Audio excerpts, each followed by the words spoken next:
تاجر برادری کا ہڑتال پر جانا درست قدم نہیں۔ وفاقی وزیر خزانہ نے تاجروں کو بات چیت کی دعوت دے دی ہے۔ کہا کہ ایف بی آر کی نئی ترامیم اور ان میں موجود شقوں کو غور سے پڑھنے کی ضرورت ہے۔ ایف بی آر کو نئے اختیارات دیے جانے کا فیصلہ سیلز ٹیکسز فراڈ کو روکنے کے لیے کیا گیا ہے۔ محمد اورنگزیب نے چینی اور غذائی اشیاء کی قیمتوں میں اضافے کو معمول کی بات قرار دے دیا۔ کہا کہ چینی کی قیمتوں میں اتار چڑھاؤ معمول کی بات ہے۔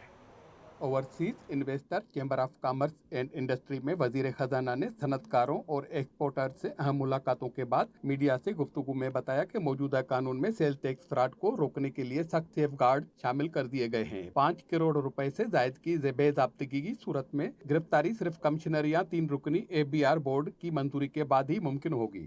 بہت ایک بات چل رہی ہے اور سوال چل رہا ہے کہ ایف بی آر کو جو ایڈیشنل پاورز دی گئی، آئی تھنک اس میں تھوڑا سا سمجھنے کی بات ہے کہ اس وقت ایگزسٹنگ لا تھا کیا۔ اب تو خیر ایگزسٹنگ لا اور ہے جو پارلیمنٹ نے پاس کر دیا ہے۔ اگر پچھلے لا میں جائیں تو پہلی بات تو سمجھنے کی یہ ہے کہ اس کا انکم ٹیکس کے ساتھ کوئی تعلق نہیں۔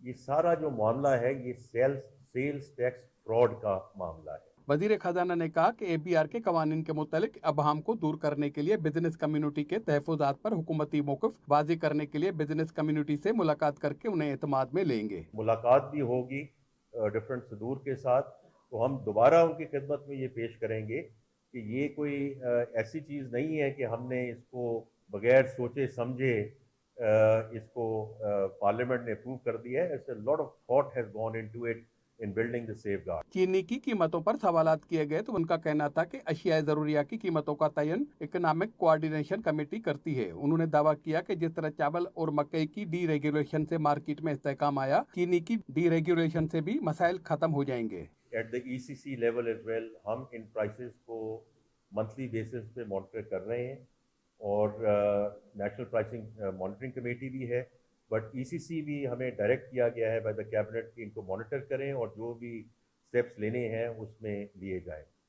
تو اس لیے یہ اتار چڑھاؤ یہ چیزیں رہتی ہیں، کبھی رمضان سے پہلے کبھی رمضان کے باہر، جو آربٹراج لوگ کرتے ہیں انفارچونیٹلی، اور اس کا سدباب حکومت کو ہی کرنا چاہیے، فیڈرل گورنمنٹ کو بھی، and along with the provincial government۔ اس موقع پر اوورسیز انویسٹر چیمبر کے جنرل سیکرٹری عبدالعلیم نے بھی دعویٰ کیا کہ پچھلے 10 برسوں میں غیر ملکی کمپنیوں نے پاکستان میں 10 ارب ڈالر کی سرمایہ کاری کی ہے۔ کیمرہ مین سراج عباس کے ساتھ فاروق مورائی، سچ نیوز کراچی۔